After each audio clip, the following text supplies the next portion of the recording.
Hello student, welcome back. Today we will discuss second poem The Kite. The kite poem को आज हम discuss करेंगे। इसमें को लिखा है हैरी बेन ने, जो इसके राइटर हैरी बेन हैं। अब इसके स्टैंजा देख लेते हैं हम। How bright on the blue is a kite when it's new, कि जब एक पतंग नया होता है तो आसमान में चमकता है, उसमें चमक होती है। With a dive and dip its snap its tail, तो ऐसा गोते खाता हुआ, ऊपर नीचे होता हुआ ये अपनी पूंछ को हिलाते हुए ऊपर की तरफ बढ़ता है। Then soars like a ship with only a sail, तब यह अपने, जिसकी तुलना एक शिप की तरह की गई है।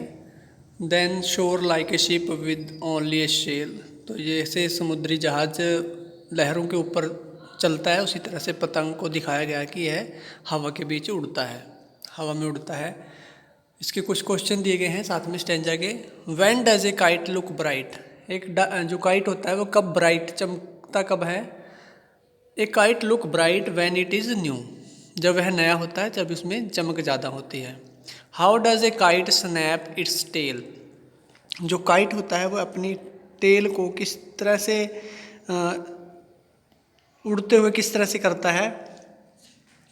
तो a kite snap tail with a dive and dip, ऐसा लगता है कि जैसे टेल के सहारे यह गोते खाता हुआ चल रहा हो, जैसे समुद्री जहाज ऊपर नीचे होता चलता है लहरों के ऊपर, तो ऐसे ही पतंग भी उड़ता है। What does it sail like, इसका जो सेल है वो किस की तरह का है। Its sail like a ship with only a sail, तो जो इसका सेल है वो एक शिप, समुद्री जहाज की तरह का है। जैसे पतंग उड़ता है हवा में, बिल्कुल पतंग समुद्री जहाज की तरह ही है, एक्टिविटी करता है। जैसे वो ऊपर नीचे लहरों पे डगमगाते के चलता है, इसी तरह ये हवा में भी डगमगाते हुए चलता है। आगे है rhythmic word in the given stanza, इसमें से स्टेंजा में से रिदमिक वर्ड ढूंढने हैं हमने। तो रिदमिक वर्ड क्या है, ब्लू और न्यू, ब्लू और न्यू एक जैसे हैं, आवाज़ आ रही है इनकी। दूसरा है डीप और शिप, डीप शिप, टेल और सेल, ये सभी जो वर्ड हैं रिदमिक वर्ड हैं, इनकी एक जैसी जो साउंड है। सेकंड है when string goes slack you wind it back and run until a new bridge below. When string goes slack, जब इसकी जो रस्सी है जिससे धागे से यह बंधा हुआ है, जब यह ढीला हो जाता है तो यह पतंग नीचे की तरफ आना शुरू हो जाता है, और जैसे ही हवा बंद हो जाती है तो तब भी वो जो पतंग है उड़ता हुआ नीचे आ जाता है, और तब तक नहीं उड़ता। A new breeze blow, new breeze blow का मतलब जैसे ही नया हवा का दोबारा से हवा का झोंका आता है, हवा आती है तो वह फिर से उड़ने के लिए तैयार हो जाता है। एंड इट्स विंग्स फिल, तो दोबारा इसमें हवा भर जाती है तो यह एकदम से फिर से हवा के साथ उड़ने लग जाता है। एंड अप इट गोज, और यह फिर से ऊपर चला जाता है। इसके कुछ क्वेश्चन दिए गए हैं। Give the name of the poem and the poet, तो ये तो हमने पहले ही कर लिया है।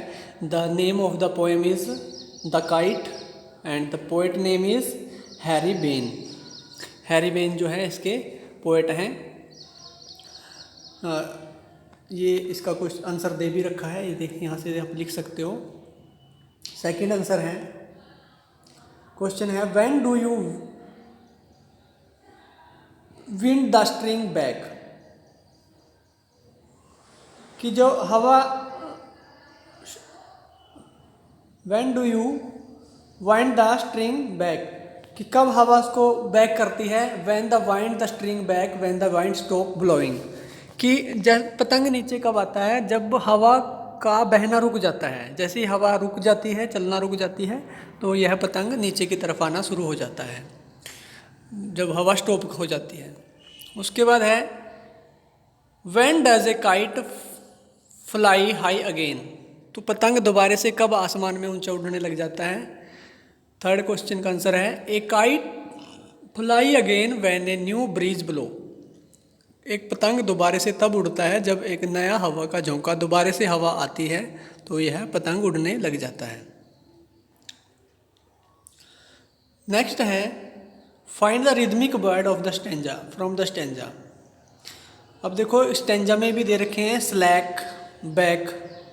स्लैक होता है ढीला, बैक होता है वापिस आना, अनटिल, फिल, ब्लो, गो। तो ये सभी जो हैं इसके रिदमिक वर्ड हैं, तो यहाँ से आप दे सकते हैं slack, back, until, fill, blow, goes. तो ये सभी रिदमिक वर्ड हैं।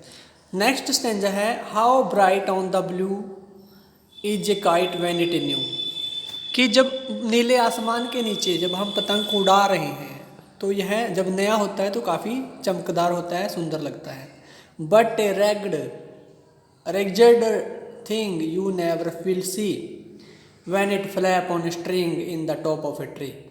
परंतु जैसे ही हमारा पतंग किसी पेड़ में फंस जाता है तो वहाँ फंस के यह पूरी तरह से रेजेडर्स क्या होता है इसका, फट के पूरी तरह से इसको तहस नहस हो जाता है। तो यह फ्लैप फड़फड़ाने लग जाता है, रस्सी में लटका हुआ, पेड़ के ऊपर लटका हुआ फड़फड़ाता है वहीं पर पेड़ के टॉप पर। तो इसके कुछ क्वेश्चन दे रखे हैं। How does a new kite look in the sky. कि एक नया पतंग आसमान में कैसा दिखता है। A new kite look bright in the sky. एक नया पतंग आसमान में ब्राइट नज़र आता है।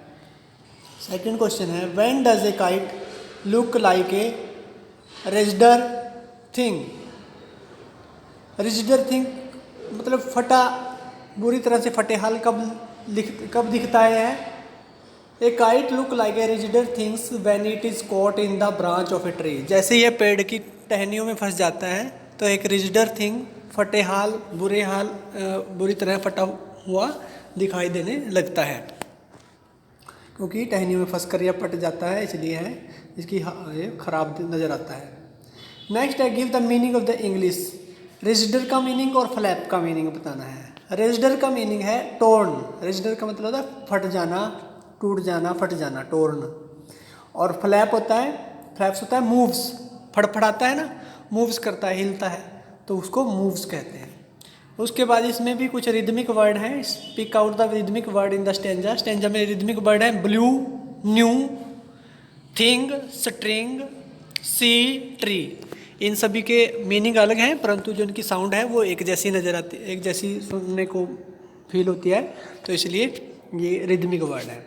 तो ये पोएम हमारी कंप्लीट होती है। पोएम सेकंड थी और ये 6th क्लास की MBD की बुक है, और जो कि पेज नंबर 41 पर हमने इस पोएम को किया है, 41 और 42 पर।